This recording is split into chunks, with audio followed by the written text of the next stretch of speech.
So baka may magtanong na naman dyan, naka wifi daw. Hindi yan naka wifi, naka mobile yan, mobile data. Okay, so try natin sa speed test.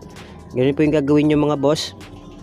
Dapat po airplane mode nyo po, okay, na mga 5 to 10 seconds or depende. Okay, depende dun sa tagal. Kasi kung mas maganda matagal, mare-refresh yung inyong data. Okay, so yan, makita nyo yung ping natin, nasa 18 lang. Okay, tapos pumapalo siya ng 51 pataas. Okay, maganda na yan mga boss.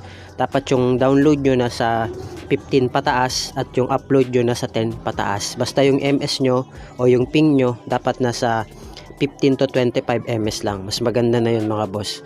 Okay, kayang-kaya nyo na mag-play ng mga 1080p na 12 hours video. A few moments later. Pag ganyan mga boss, kayang-kaya nyo na mag-play ng mga 1080p na video. 12 hours pa. Okay, 12 hours video na 1080p. So, punta tayo dito sa search. Try natin tong 12 hours video. Okay? So, ito yung try natin. Ito yung madalas natin i-try kasi ito yung 12 hours video na merong 1080p. Kaya kung makita nyo mga boss, bavoluman natin. Ayan. Kita nyo nagpe-play man. Tataasan natin yung resolution nya. Gagawin natin 1080p. Ayan. So, 1080p yung i-click natin. Okay? Kaya kung makita nyo nagpe-play naman kagad siya mga boss. Kahit i-forward mo yan, magpe-play kagad yan mga boss. Hello guys, welcome back dito sa ating YouTube channel. Kamusta? Salamat nga pala sa walang sawa at patuloy na pagsuporta dito sa ating YouTube channel. Okay, meron na naman tayong i-update sa inyo mga boss para po sa lahat ng mga gustong mapalakas yung kanilang mga internet signal. Okay, so ako po pala ay naka talk and text, yung only data po yung promo ko. So ulitin ko po, hindi po lahat ng SIM card na talk and text ay merong only data. So selected SIM lang po yan. At kung meron po kayo, congratulations. Okay, kasi yan din yung isa sa mga promo na meron kayo. Pero kung ano man yung promo nyo, okay, nasa inyo na po yan. Basta ako po naka only data po ako. So pe-play lang natin sa YouTube para kita nyo po. Yan, may load po tayo, yan yung promo ko po. Yan, okay. So ibig sabihin, yan yung promo natin mga boss, only data. So kung gusto nyo po, kung bago lang po kayo dito sa YouTube channel natin at wala kayong idea, okay, na kung may only data ba o wala yung SIM card nyo, pwede nyo po siyang i-check. Okay, punta po kayo sa dial number. Okay, das check nyo po asterisk 123 number sign. Yan, then i-call nyo po. Okay, para malaman nyo kung merong only data o wala yung inyong SIM card na talk and text yan. Katulad po sa akin, yan, lalabas agad number 1, only data. Okay, so kapag meron po kang only data, congratulations po. Pero kung wala naman po, pasensya na po kasi selected SIM nga lang po yung merong only data. Okay, so sana naliliwanagan po kayo. At kung gusto nyo naman pong bumili, marami po dyan sa online, pero dapat pag bumili kayo, dapat i-sure nyo po pwedeng cash on delivery na lang para ma-check nyo muna bago nyo bayaran kung legit ba talaga. Okay, wag kayo basta-basta bibili sa online na maraming scammer po. Hindi natin alam kung legit sila or hindi. Okay, kaya kung bibili kayo ng mga ganyan, ingat-ingat na rin po. Okay, then okay na, simulan na natin mga boss. Ngayon, punta tayo sa settings sa mga phone natin mga boss. Then click natin yung SIM card and mobile networks. Talk and text po yung gamit ko. Pwede po ito sa mga naka dito. Okay, pwede sa Smart, Talk and Text and Sun. Okay, Globe and TM. All networks po siya. Pwede rin po siya sa dito. Kung ikaw ay naka dito SIM, try mo rin to. Okay, so ako po ay naka Talk and Text. Click natin yung Talk and Text. Then access point name or APN. Ngayon mga boss, click natin tong new APN. Click natin yan. Then, punta po tayo dito sa name. Ito po yung magiging name niya mga boss. Lagyan nyo po dyan Ghost Zen 7. Yan po yung magiging name niya. Pagaya na lang po dyan sa screen na makikita nyo po. Okay, click natin yung okay. Then ito naman po yung kanya magiging APN. So lagay nyo po dyan Geo 5G. Okay, yan po yung APN nya. Pagaya na lang po dyan sa screen. So click natin yung okay.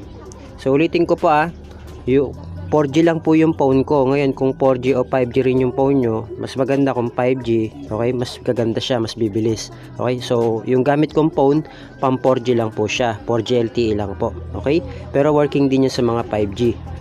Okay, so ngayon, punta tayo dito sa username mga boss. Ito yung magiging username niya. Ito po yung kanyang username at SB sub ghost.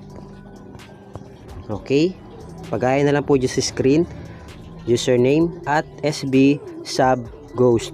So click natin yung okay, then punta tayo dito sa password nya. Yung password nya mga boss, lagay nyo lang po dyan at Gio APN. Okay, yan lang po yung gagawin nyo, lagay nyo lang po at Gio APN. So click natin yung okay.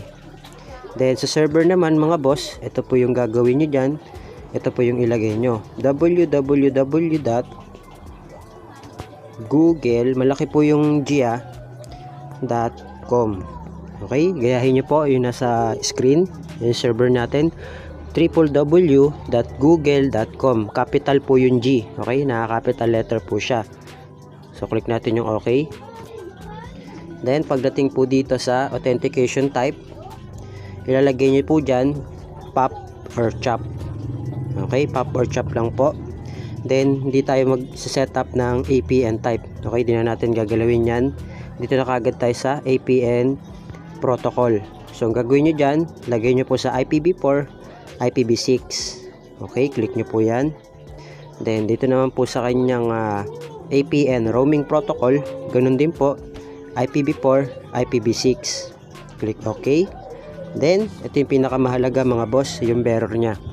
Okay, so yung bearer natin mga boss, naka unspecified. Okay, ibig sabihin pangkalahatan siya.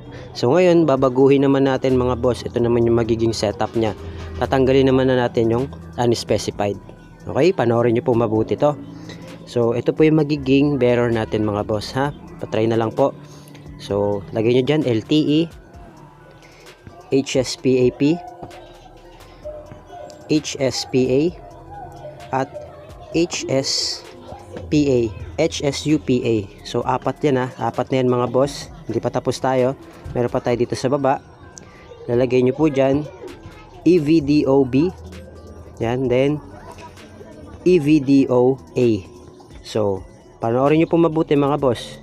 Okay, ulitin natin ha. Sorry, nalagyan yung UMTS, sorry, wala yan. Ito mga boss ha, LTE, HSPA, HSUPA.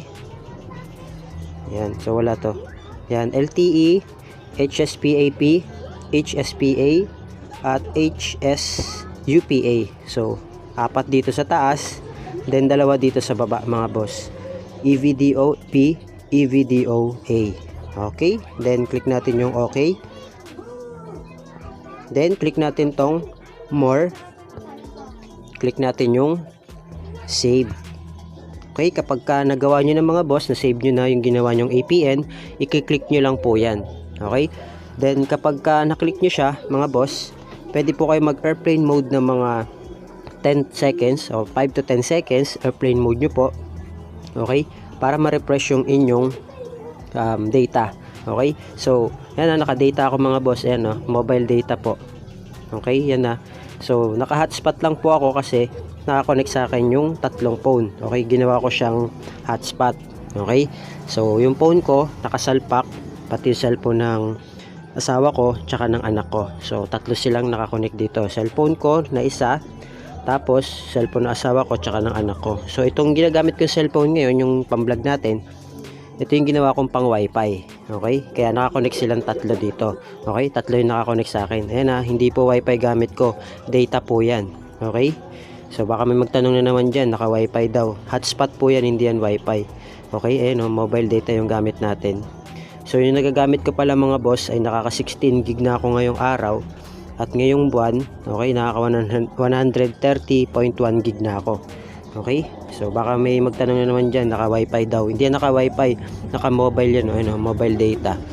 Okay, so try natin sa speed test. Ganun po yung gagawin nyo mga boss. Dapat po airplane mode nyo po, okay, na mga 5 to 10 seconds or depende. Okay, depende dun sa tagal. Kasi kung mas maganda matagal, mare-refresh yung inyong data. Okay, so yan, makita nyo yung ping natin, nasa 18 lang. Okay, tapos pumapalo siya ng 51 pataas. Okay, maganda na yan mga boss. Dapat yung download nyo nasa 15 pataas at yung upload nyo nasa 10 pataas. Basta yung MS nyo o yung ping nyo dapat nasa 15 to 25 ms lang. Mas maganda na yun mga boss. Okay, kayang-kaya nyo na mag-play ng mga 1080p na 12 hours video. Okay, so makita nyo, yun yung download natin at yung upload natin 22. Okay, basta yung ms natin nasa 18 lang. Pag ganyan mga boss, kayang-kaya nyo na mag-play ng mga 1080p na video, 12 hours pa. Okay, 12 hours video na 1080p. So punta tayo dito sa search, try natin tong 12 hours video. Okay, so ito yung try natin. Ito yung madalas nating i-try kasi ito yung 12 hours video na merong 1080p. Kaya kung makita nyo mga boss, babolyuman natin. Ayan, kita nyo nagpe-play man. Tataasan natin yung resolution nya. Gagawin natin 1080p. Ayan, so 1080p yung i-click natin. Okay, kaya kung makita nyo nagpe-play naman kagad siya mga boss. Kahit i-forward mo yan, magpe-play kagad yan mga boss. Okay, so ayan o, kitang-kita nyo naman mga boss, nagpe-play po siya kagad. So kapag ganyan yung mga internet data nyo mga boss, napakalakas niyan mga boss, sulit na sulit yan. Okay, kahit 12 hours video pa yung panoorin nyo katulad na itong nasa video natin. Okay, working na working yan, naka 1080p pa yan mga boss. Okay, so feedback na lang po kayo. Hindi ko alam kung ano yung gamit yung load, pero magkakaiba po tayo ng signal. Okay, iba pa rin yun. Okay, magkakaiba pa rin tayo ng internet signal ng location nyo. Okay, so kung maganda-ganda yung signal dyan sa area nyo, mas maganda yan, mas malakas-lakas yan. Okay, so yun lang mga boss, maraming salamat. Feedback po kayo kung working po sa inyo o hindi itong video tutorial natin. Okay, so yun lang, thank you, God bless, see you on my next video.